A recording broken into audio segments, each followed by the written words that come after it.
খাবার যখন মেহমানের সামনে রাখবা কৌশলে বাতিটা নিভাই দিও। বলে বাতি নিভাবো কেন? বলে ঘরটা অন্ধকার করে দিব এই জন্যে আমরা স্বামী স্ত্রী দূরে বসে খালি প্লেটে হাত উঠাবো নামাবো, নতুবা মেহমান নিজের কাছে ডেকে বসালে তার খাবারে টান পড়ে যাবে। আমরা দূরে বসে খাবার খাওয়ার ভান করব আর বাচ্চাটা ঘুমে রাত কাটাবে। এশার নামাজের পরে সাহাবী চলে আসলেন। শিশু বাচ্চাটাকে ঘুম পাড়িয়ে দিল এশার নামাজের আগে। খাবার রেখে সাহাবীর স্ত্রী বাতি বন্ধ করে দিল। 3 দিনের ক্ষুধার্ত সাহাবী পরম তৃপ্তিতে খেতে লাগলেন। স্বামী স্ত্রী দূরে বসে খালি বাসনে হাত উঠায় আর নামায়। সাহাবী ভাবলেন তারাও খাচ্ছে। পানাহার করে চলে গেলেন সাহাবী। রাতের বেলা ঘরে কিছুই নাই খাবারের মতো। স্বামী স্ত্রী দুজনেই রোজা রাখলেন শুধু পানি পান করে। ফজরের টাইম হয়ে গেল, মসজিদ নববীতে আজান হয়ে গেল। সাহাবী দৌড়িয়ে গেলেন ফজর নামাজে আল্লাহর হাবিব সাল্লাল্লাহু আলাইহি ওয়াসাল্লামের পেছনে ফজরের নামাজ আদায় করলেন। নামাজ শেষে আল্লাহর হাবিব সাল্লাল্লাহু আলাইহি ওয়াসাল্লাম সাহাবীকে লক্ষ্য করে বললেন, ওহে আমার সাহাবী, গত রাতে এমন কি আমল করেছো তুমিও তোমার স্ত্রী আল্লাহ রাব্বুল আলামিন খুশি হয়ে গেছে।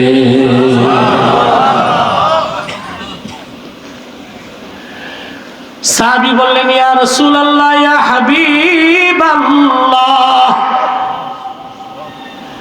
এমন তো কিছুই করতে পারি নাই, শুধু আপনার একজন ক্ষুধার্ত সাহাবী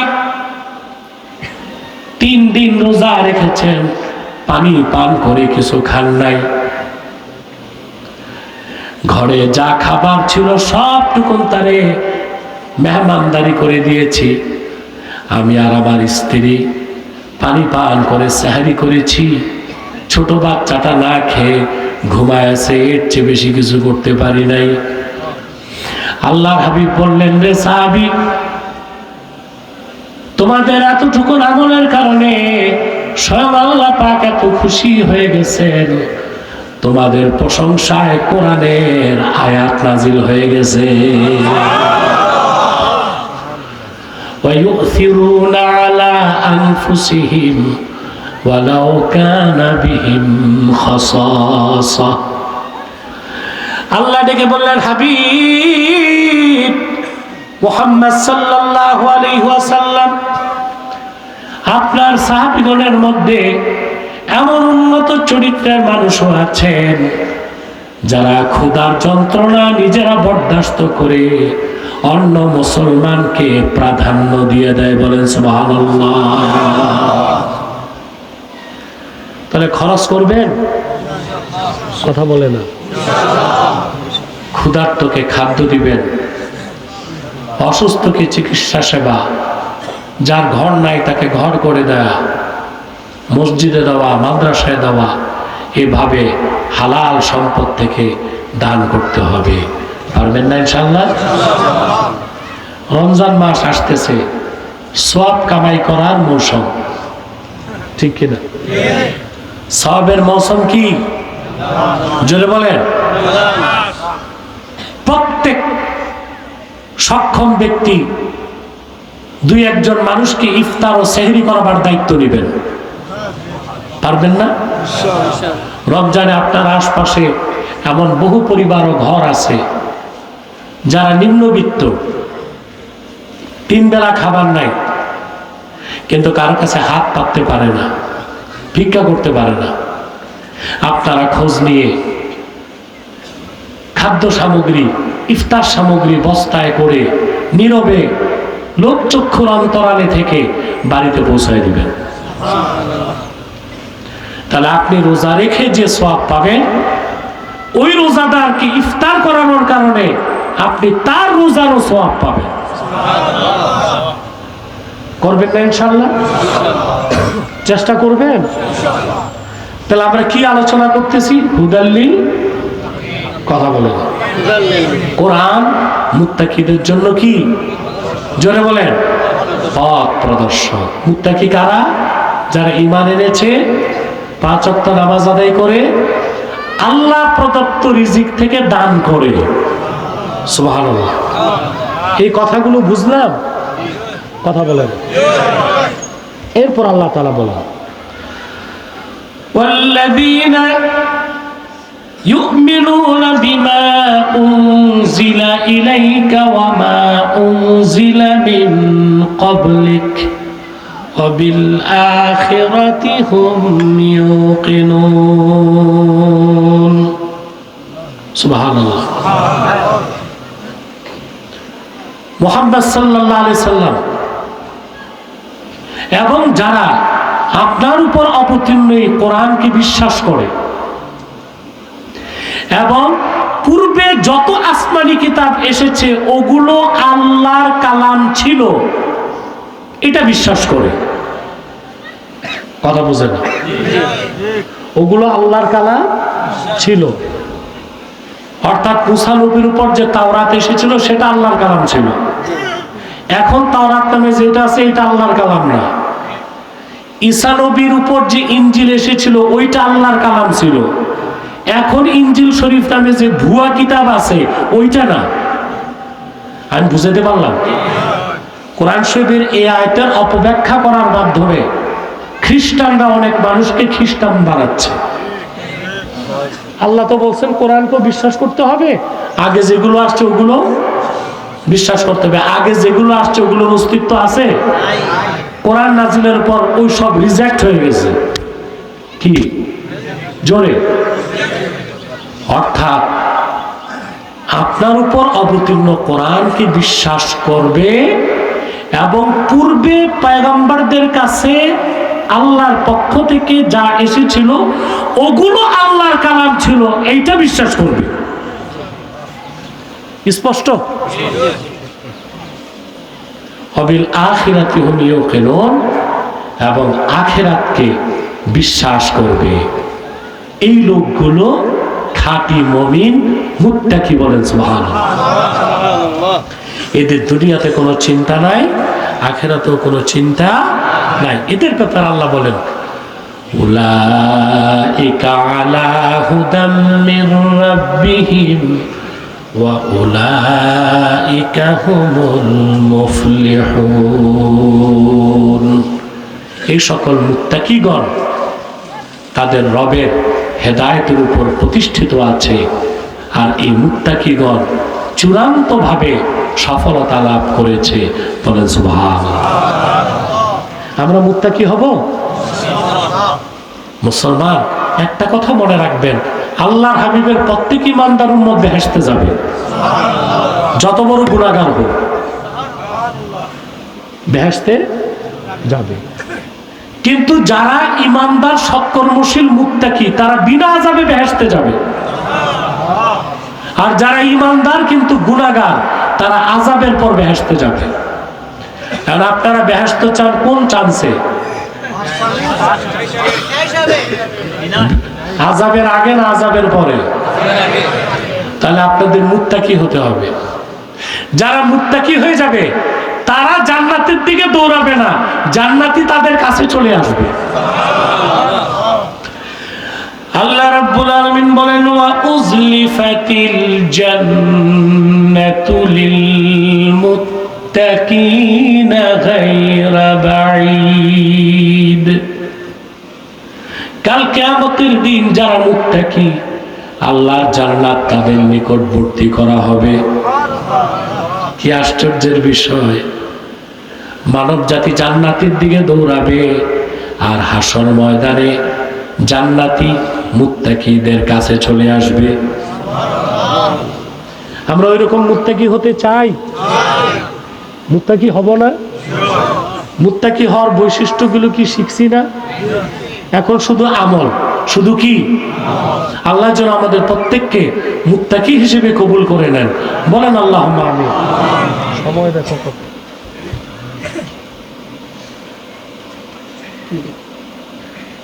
আল্লাহ যেন আমাদের সকলকে খাঁটি মুত্তাকি হিসেবে কবুল করে নেয়। বলেন আল্লাহুম্মা আমিন। চেষ্টা করবো তো ইনশাআল্লাহ। আমরা চেষ্টা করি, দুনিয়ার জন্যই সব চেষ্টা করি, মুত্তাকি হবার চেষ্টা করি না। আপনারা সিলেটের মানুষ অলি ভক্ত মানুষ,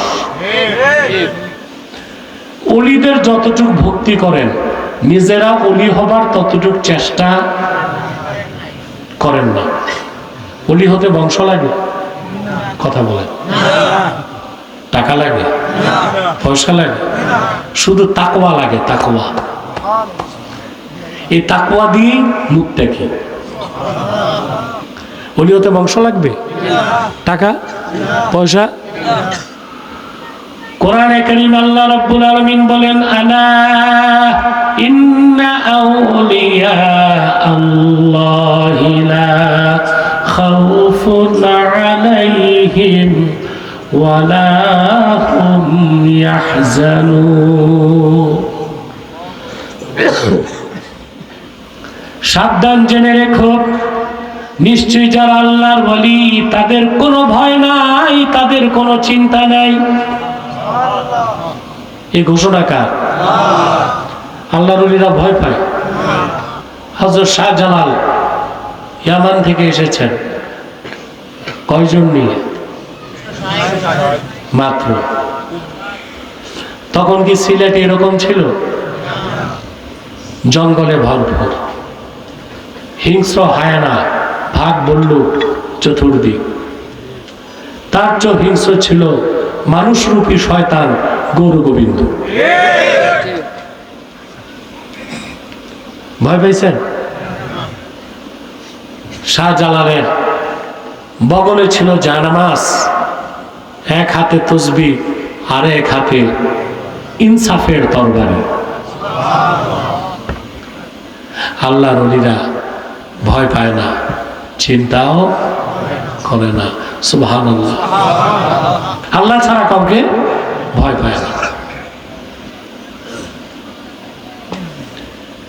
কাফের মুশরিক তাদের ভয়ও আছে, চিন্তাও আছে।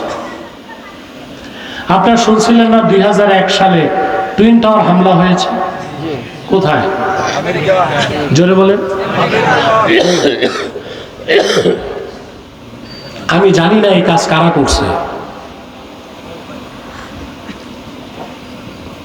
যারাই করছে ভালো করছে। কেন? আমেরিকার আগে একটা বিশ্বাস ছিল তারা শুধু হামলা করতে পারে, হামলা হইতে একটা ওভার কনফিডেন্স চলে আসছিল তাদের মধ্যে, যাকে খুশি তাকে আমরা মারতে পারি, আমাদের সীমানায় কেউ আসতে পারে না। দেখা গেছে টুইন টাওয়ার হামলা করে মাটির সাথে মিশিয়ে দেওয়া হয়েছে।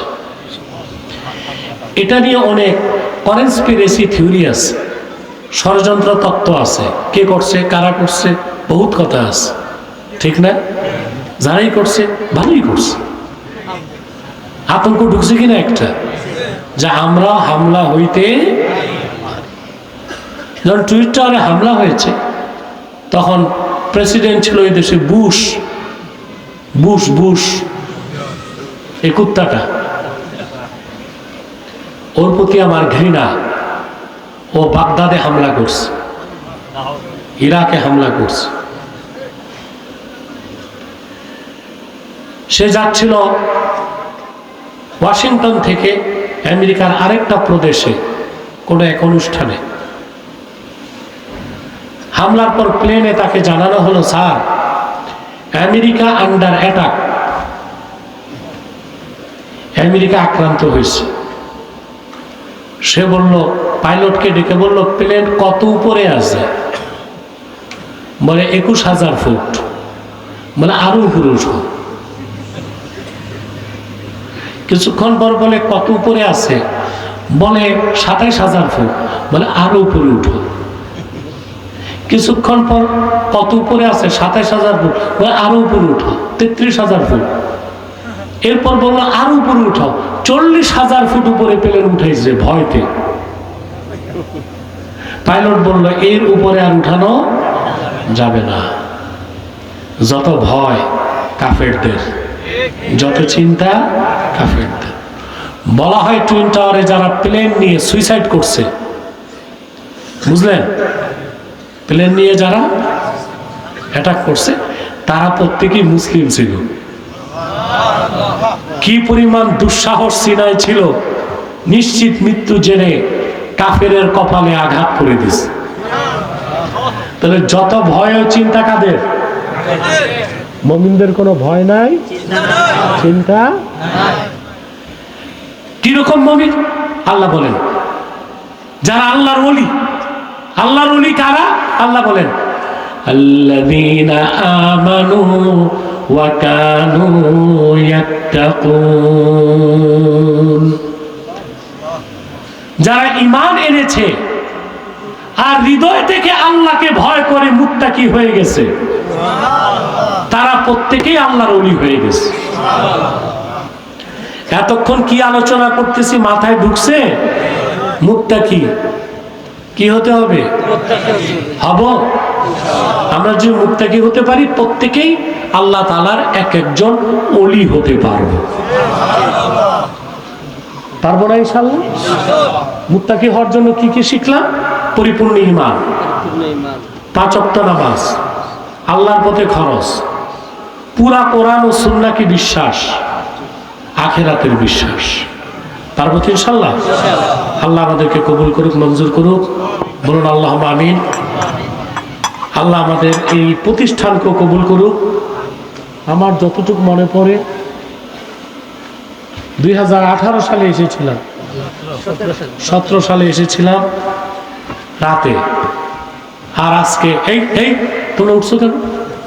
দোয়া বাদ দিয়ে চলে যাও, মুনাজাতটা করো। মুনাজাত না করে একজন ওঠার চেষ্টা করবেন না।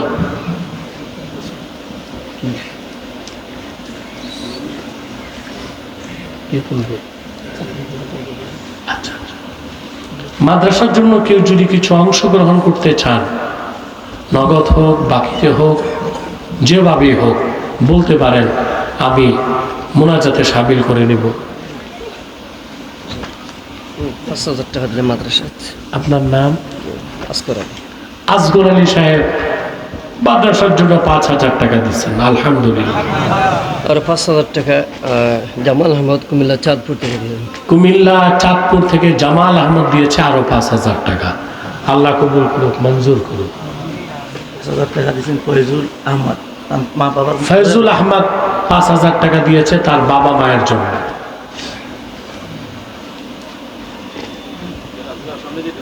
আর কি?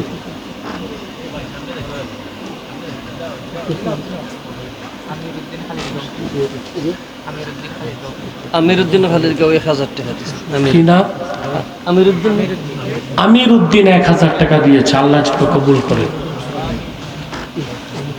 আমার দুটো কিতাব স্টেজে আছে, নির্বাচিত তাফসীর প্রথম খণ্ড, নির্বাচিত তাফসীর দ্বিতীয় খণ্ড। যারা পারেন নেওয়ার চেষ্টা করে। ইখলাসুর রহমান দিয়েছেন কত? 3,000। ইখলাসুর রহমান দিয়েছেন 3,000 টাকা। আদনান আহমদ আদনান আহমদ দিয়েছে 1,000 টাকা। আল্লাহ কবুল করুক, মঞ্জুর করুক।